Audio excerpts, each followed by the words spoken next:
الحمدللہ رب العالمین والعاقبۃ للمتقین والصلاۃ والسلام علی سید الانبیاء والمرسلین وعلی آلہ واصحابہ اجمعین اما بعد اعوذ باللہ من الشیطان الرجیم بسم اللہ الرحمن الرحیم قل بفضل اللہ وبرحمتہ فبذلک فلیفرحوا صدق اللہ العظیم و صدق رسولہ النبی الکریم اللہم صلی علی سیدنا و مولانا محمد معدن الجود والکرم وآلہ وصحبہ وبارک وسلم الصلاۃ والسلام علیک یا سیدی یا رسول اللہ وعلی آلک و اصحابک یا حبیب اللہ۔ حمد و صلوات کے بعد اللہ تعالیٰ نے قرآن مجید میں فرمایا قل بفضل اللہ وبرحمتہ فبذلک فلیفرحوا، فرمایا محبوب علیہ السلام آپ ان سے فرما دیجئے کہ جب اللہ کا فضل اور اس کی رحمت ملے تو چاہیے کہ اس پر خوشی منائیں۔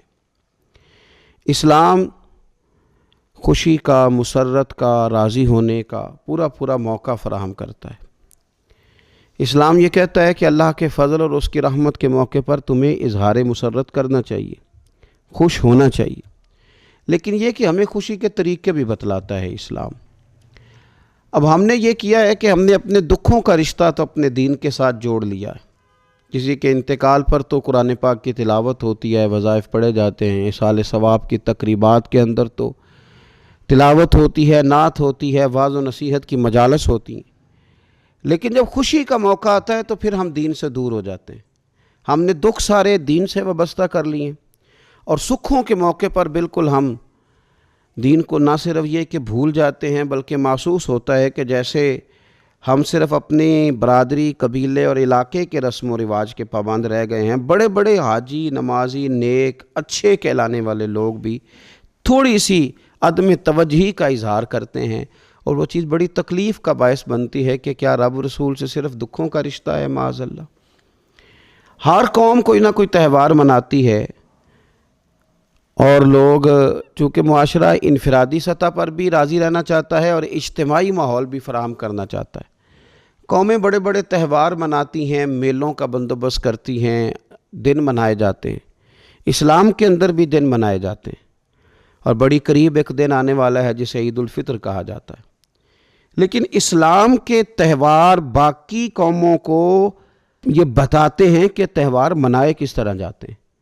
تو سب سے پہلے تو یہ یاد رکھیں کہ اسلام کے اندر جب عید آتی ہے تو اس کا کوئی مقصد ہے، اور ہم نے عید کو کس طرح منانا ہے یہ سارا کچھ ہمارا دین ہمیں بتاتا ہے۔ پہلے تو آپ دیکھیں کہ عید مسلمان نے کس طرح منانی ہے۔ سویرے جب اس نے اٹھنا ہے تو اس نے فجر کی نماز کے بعد دوبارہ سے تیاری کرنی ہے، غسل کرنا ہے، صاف لباس پہننا ہے، خوشبو لگانی ہے، اور کرنا یہ ہے کہ نماز کے لیے جانا ہے۔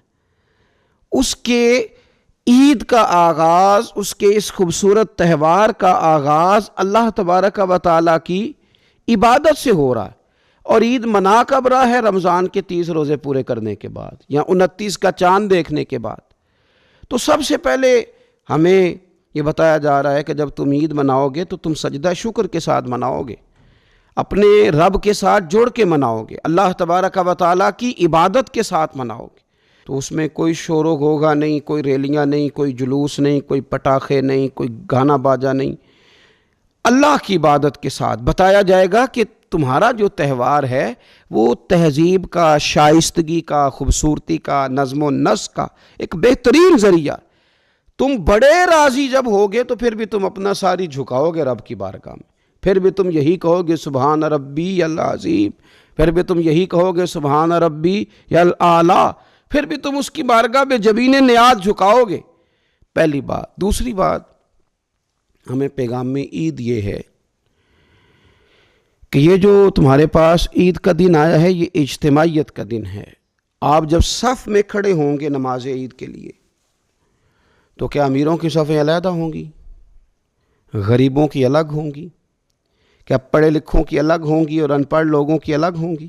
کیا قبیلوں کی الگ ہوں گی اور دوسرے قبیلے کی الگ ہوں گی؟ ایسا نہیں، ایک ہی صف میں کھڑے ہو گئے محمود و یاز، نہ کوئی بندہ رہا نہ کوئی بندہ نواز، صاحب و محتاج و غنی ایک ہوئے، اور تیری سرکار میں پہنچے تو سبھی ایک ہوئے۔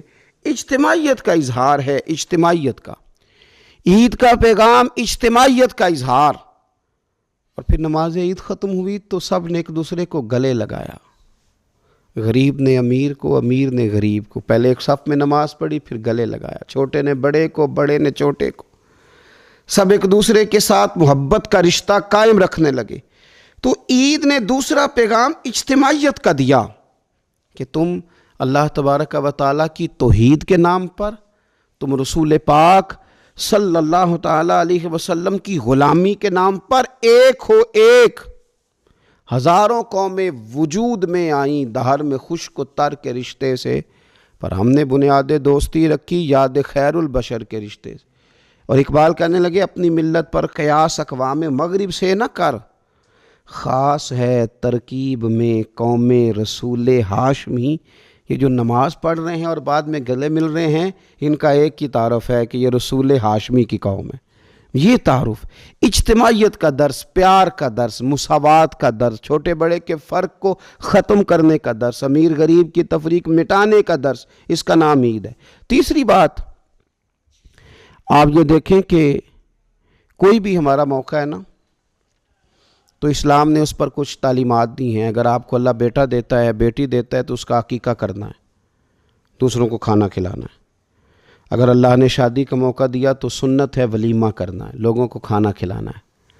اگر بڑی عید کا موقع آیا ہے تو قربانی رکھ دی گئی ہے، آپ گوشت کریں گے، اس کا ایک حصہ رشتہ داروں کو دیں گے، ایک حصہ غریب نادار لوگوں کو دیں گے۔ اور عید کا موقع آیا تو صدقہ فطر رکھ دیا گیا چھوٹی عید پہ۔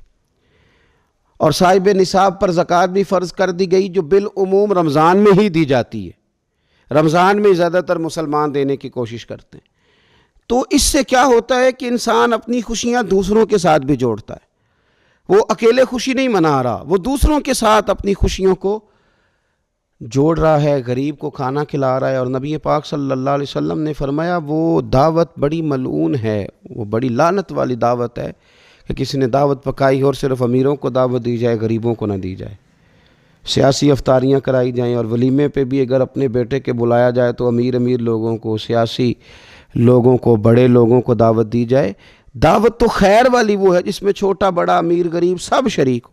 تو عید کے موقع پر بھی یہ ضروری تو نہیں کہ ہم 6 جوڑے ہی بنوائیں، 3 جوڑوں سے بھی گزارا ہو سکتا ہے۔ اس طرف بھی تھوڑی توجہ کر لیں کہ جس گھر کے اندر 1 جوڑا بھی خریدنا مشکل ہے، یہ کوئی ضروری تو نہیں کہ 10 جوڑے ہی خریدے جائیں، 2 پہ بھی گزارا ہو سکتا ہے۔ 3 جوتے لینے کی بجائے 1 سے بھی عید گزر جاتی ہے، لیکن تھوڑی سی توجہ اگر غرباء کی طرف بھی کر لی جائے، مساکین کی طرف۔ یہ کل پرسوں خبر آ رہی ہے کہ ہمارے پنجاب میں ایک ایسا شہر بھی ہے جس میں باپ نے صرف اس لیے اپنے بچے نہر میں پھینک دیے ہیں کہ انہوں نے عید کے لیے کپڑے مانگے تھے۔ اس قسم کی داستانیں جس قوم کے اندر موجود ہوں تو وہ قوم پھر کسی کا خیال ہی نہ کرے، وہ سارا مال اپنے اوپر ہی خرچ کرنا چاہے، اسے احساس ہی پیدا نہ ہو کہ کسی اور کو بھی ضرورت ہے۔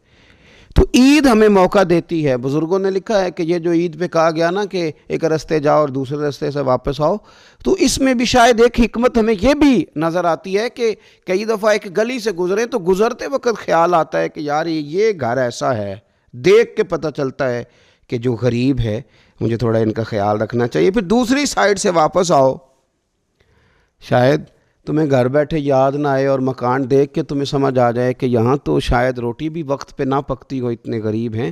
تو اسلام نے ہر چیز میں حکمت رکھی، اور صرف عید کے موقع پہ نہیں، مستقل آپ غرباء کے، مساکین کے سرپرست بننے کی، معاون بننے کی کوشش کریں، رسمی طور پر نہیں۔ پچھلے سال نا عید گزری تو مجھے ایک دوست نے ایک پنجابی کا شعر بھیجا، اس نے کہا حضرت جی اس کو ذرا ضرور پڑھیں۔ تو شعر بڑا انوکھا تھا۔ وہ شعر کیا تھا؟ او راشن ونڈن والے لوکو، او راشن ونڈن والے لوکو، او عیدوں بعد بھی بھوک لگ دیجئے۔